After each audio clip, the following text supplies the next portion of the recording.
Yes, Okay. ma'am. All right. Well, hello to everybody who's with us at this point in time. Welcome to Wake Up and Live for the Arts, the Healing Arts. Thank you so much for joining us. The whole purpose of the Healing Arts Project is to explore and make come alive for all of us who need healing, and that's everybody, to make it come alive the wide variety of resources that are available to us in order to heal. Our focus today is on the work of playwright Mr. Peter A. Fields and some of the specific messages that he and his work have to communicate regarding the process of healing. Joining me, or joining us, of course, are Peter Fields and my dear partner, Ms. Sue Johnson. At this point in time, I will let Sue take it away. Well, hello there, everybody. And as Judy said, welcome to this edition of our Healing Arts uh, interview, which is a part of our total Healing Arts project, addressing mental health challenges that people of all ages, races, ethnicities, etc., go through. Somewhat, we are trying to address that Black Americans have a little more issues with addressing and solving mental health issues. Now, our playwright, Peter Fields, began as a filmmaker. Now he is a fairly well known, becoming renowned playwright.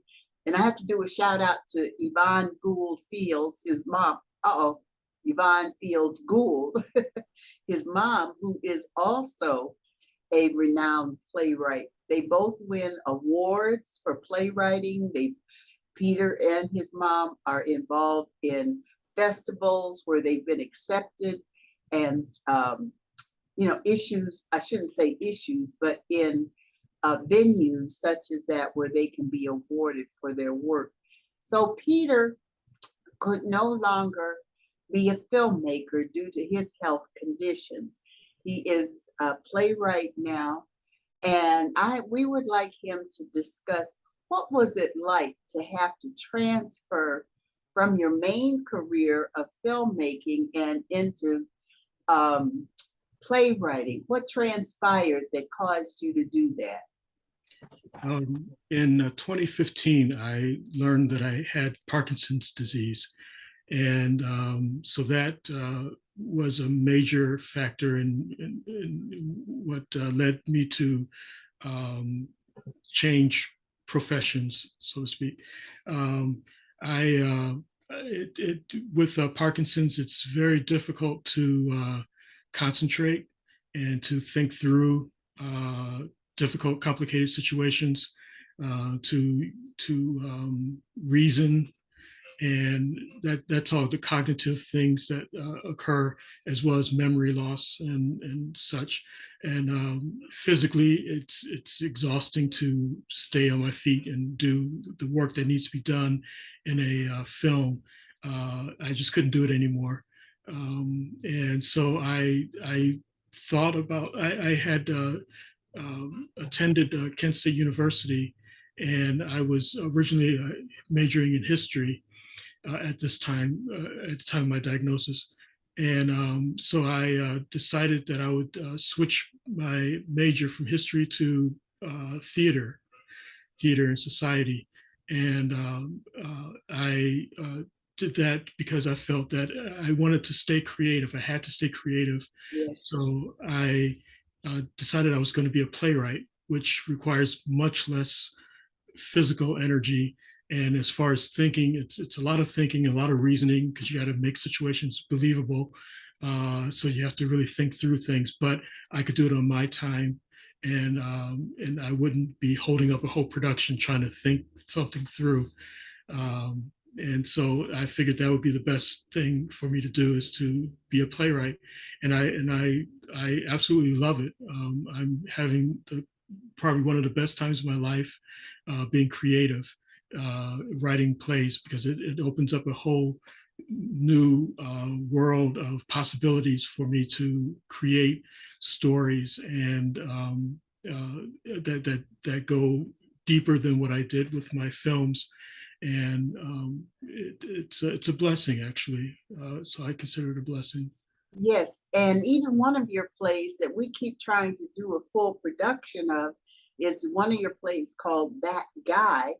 We've done some readings of it, but in that play, it comes to light about how that character deals with Parkinson's.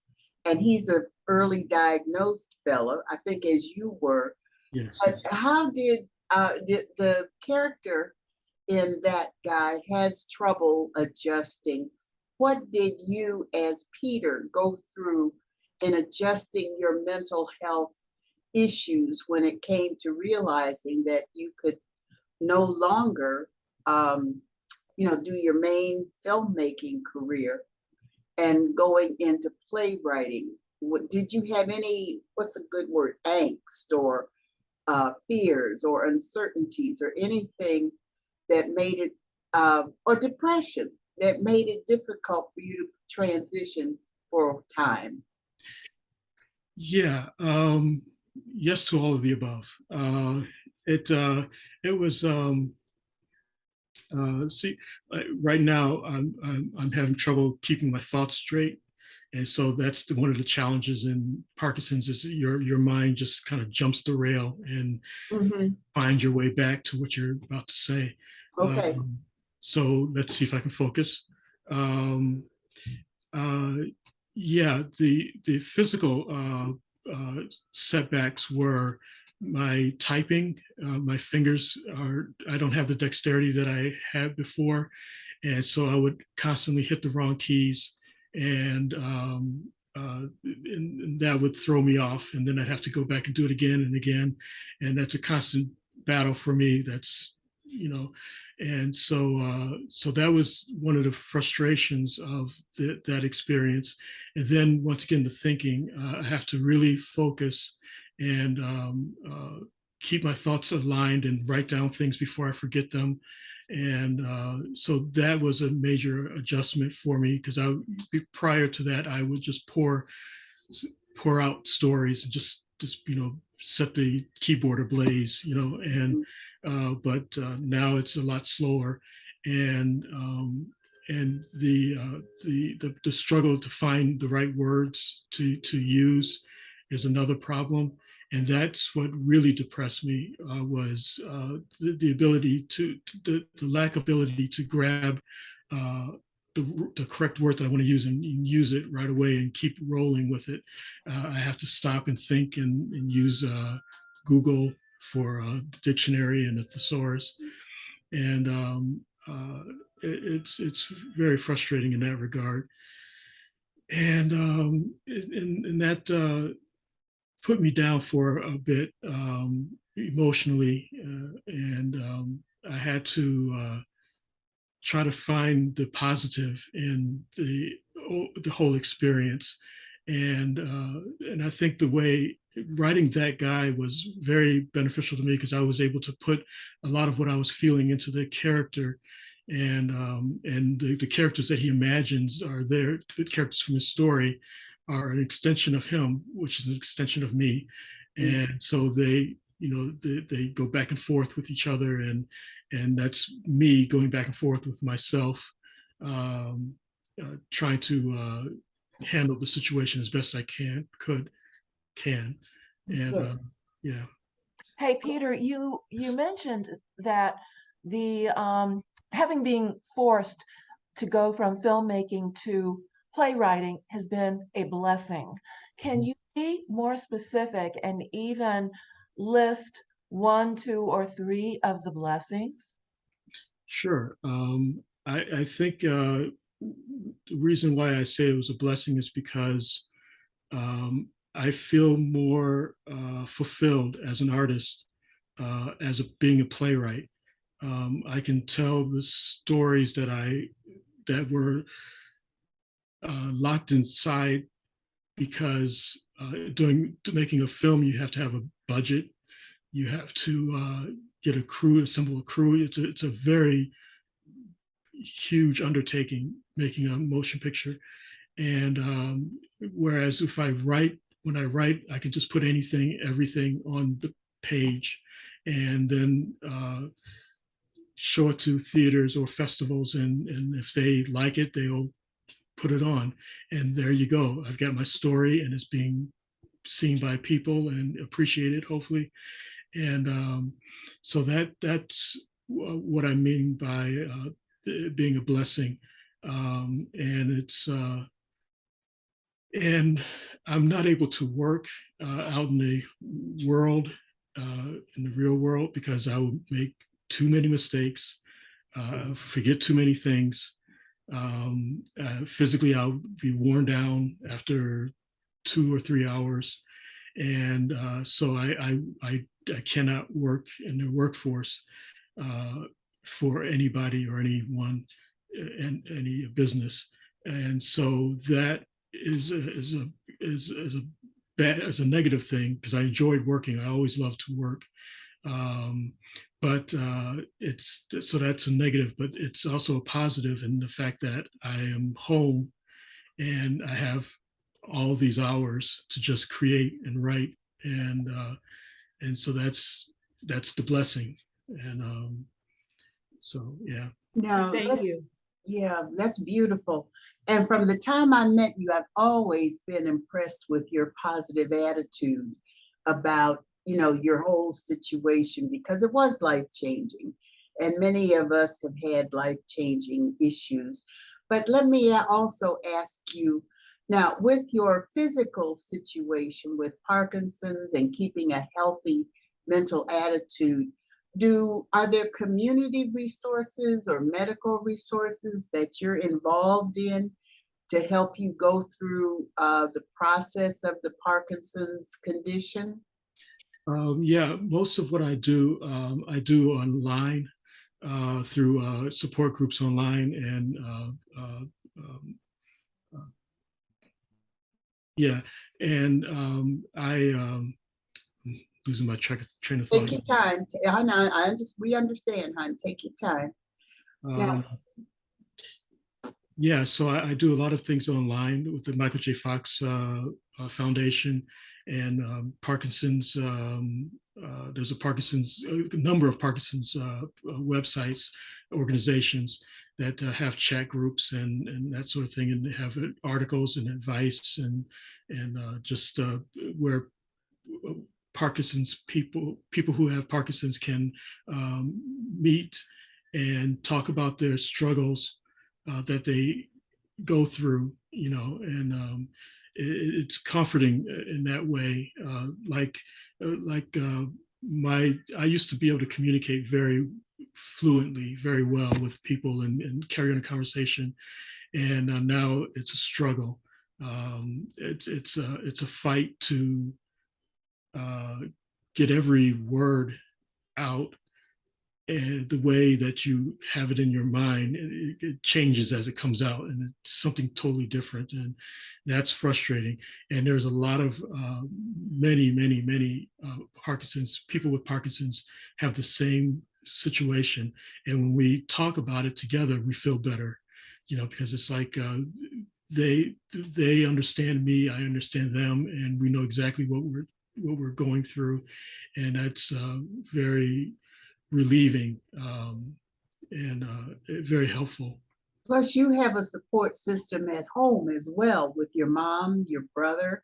Yes. I don't know whether there are other folks in your family, but that's a very important resource also when Yep. you're dealing with physical and mental health and emotional challenges. Right. So kudos to you and your family for that you're not, quote, left alone to Right. deal with your issues.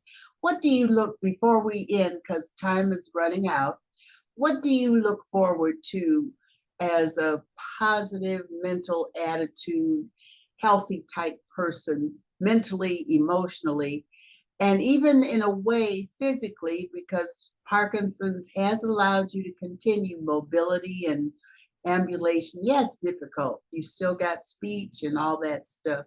But what keeps you motivated and positive about life and your future? That's a deep question. What keeps me motivated? I would have to say talking with family and friends is a big motivator for me. Sharing time and appreciating that we're here, and that's huge for me. And second, I would say is the fact that I can still tell stories, and Oh, yeah. I have a lot that I want to say, and I want to share that with uh, everyone. There's a showman inside of me who wants to show the greatest show on earth, Uh-huh. and so and that allows me to do that, to say, here, take a look at this, and here, look over here, there's this other story, and wait till you see this. That's fun to me, that's exciting. And so yeah, that's what keeps me going. Good. Well, we're having to close out this interview segment. We applaud you for everything. You as a person, you as a creative artist. We can suggest that in addition to your email address, where would you like people to connect with you, to reach you for whatever reason? Yeah, the best way is through my email address, which is Peter octb@gmail.com. And that's the best way to connect with me. And I also have a website, peteranthonyfields.com, www.peteranthonyfields.com. And I believe my email is on there too. Okay. Oh, that's excellent because you are such an inspiration that folks may want to contact you about, speaking engagements or whatever. And we certainly would hope that people appreciate you as a person and as a creative artist. People can also go to learn about you a little bit on our website, wualstudio.org. And we also want to remind people who are experiencing something like Parkinson's and want to address the issue on several levels, including mental health. Check the Parkinson's Michael J. Fox Foundation website. Also, look up various Parkinson's chat groups you can sign up with and learn more about the situation and to help keep you going. So with that, Judy, thank you very, very much, Peter. Tell Mom I said hello. I will. We want to thank you so much. Before we go, do you have any other creative works on tap on board right now? Yes, I have.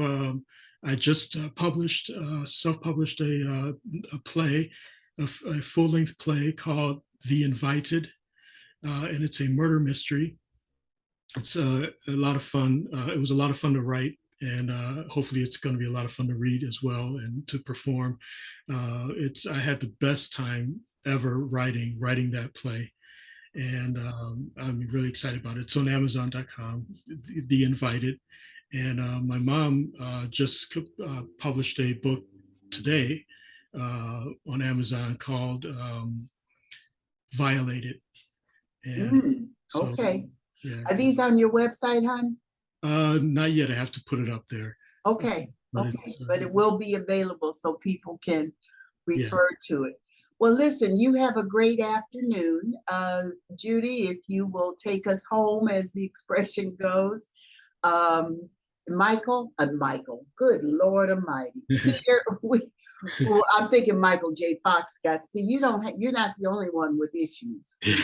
Trust me when I tell you. At this point in time, I'd like to thank everybody for joining us on Wake Up and Live for the Arts, the Healing Arts, and please come back regularly for our exploration and discussion with other creative forces that contribute to all of our individual and collective healing. Come back regularly. Thank you for joining us, and goodbye. See you next time.